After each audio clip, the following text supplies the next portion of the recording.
Globally, India has the third largest ecosystem for successful startups behind China and the United States. In 2019, Indian startups had raised over $11 billion.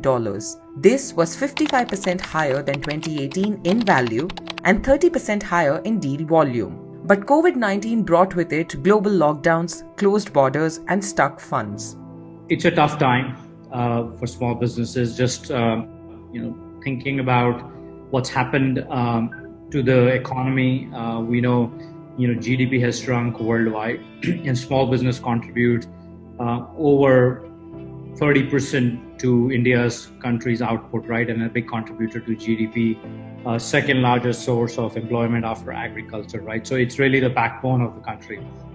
What's transpired is that they're almost, it's a tale of two cities, right? There are businesses who actually have certainly seen leapfrog growth, which is more digital businesses, right? Businesses like, I would say, education businesses, which are helping companies collaborate, which are around productivity, online connectivity and all that stuff. And there's the other side of businesses who literally have suffered a lot, right? Travel, hospitality, manufacturing, businesses who, even retail, right? And so on, right? So as we think through it, we do kind of an annual survey with our customers. And what we kind of found is that the values of really resilience always holds true, for Indian small businesses, right? Resilience, self-reliance, and zeal for digital scaling, right? And we found that the small businesses are still very, I would say, confident that this shall pass. 9 out of 10 startups fail within 10 years of being set up, according to a research carried out in 2019 by Startup Gnome, a world-leading startup innovation policy advisory and research firm. As entrepreneurs grow in number, the chance of success for a startup seems to be declining. I would segment the small business probably into two buckets, right? One are the traditional small businesses which have been around, and then the new age businesses, right? I think the one consistent challenge among both is lack of availability of enough funds, right, to keep the ventures afloat. On the small business side especially, right, 80-90% of the funding comes from friends or family or perhaps debt, but there are no public markets they can raise funds from, right? So lack of, I would say, financial resources makes them harder to sustain and survive because some of these businesses, have their longer cycles.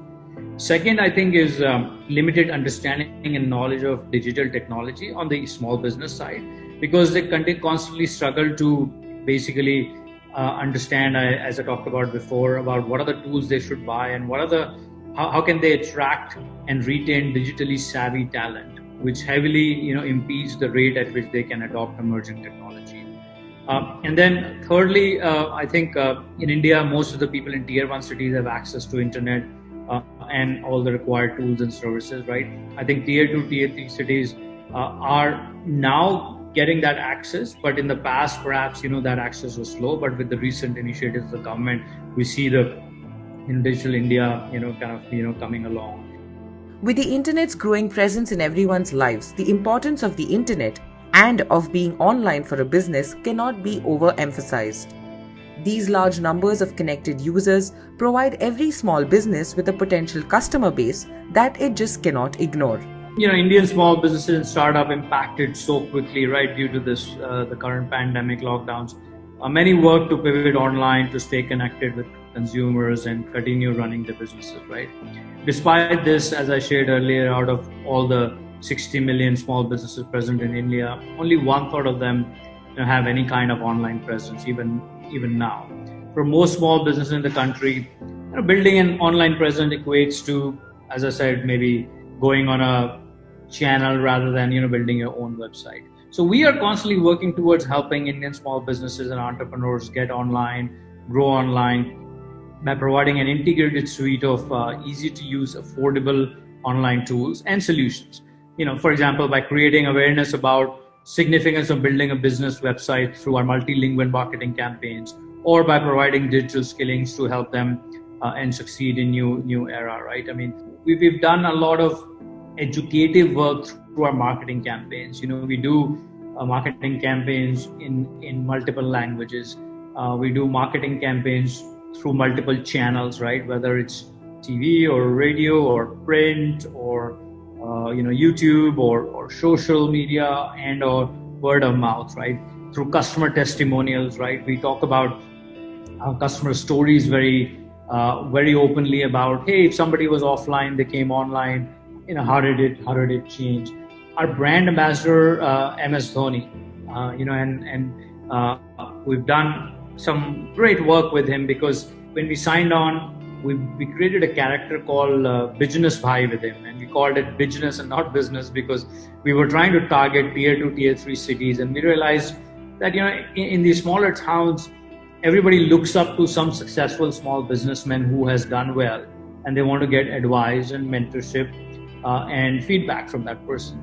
Since COVID-19 is creating unique challenges for small businesses, GoDaddy is responding by minimizing the economic impact to their customers with free tools and ensuring their services and help are always available. We have done a few initiatives right from kind of the day 2 of the lockdown, right? When the lockdown was going on, we realized that there were a lot of, I would say, information which was out there for small businesses to really learn from, use from, and find, right? And this was some government source were providing some information, some private source were providing some information. So we created something called OpenVStand, and it was a global initiative to support small businesses navigate the challenges presented by this COVID-19 and lockdown, right? And the OpenVStand was basically a page, right? It's a website page we stood up, which had special offers on services, tools, expert advice, and community for entrepreneurs, to share insights and experiences with one another. Very soon, over 70 companies globally joined in this support of OpenVStand and pledged action to make a difference together. So what it solved for the small businesses was that there were multiple sources they had to go to. Now they could come to OpenVStand and see what we are offering as GoDaddy, what others are offering, and what are perhaps some of the resources available in the public domain.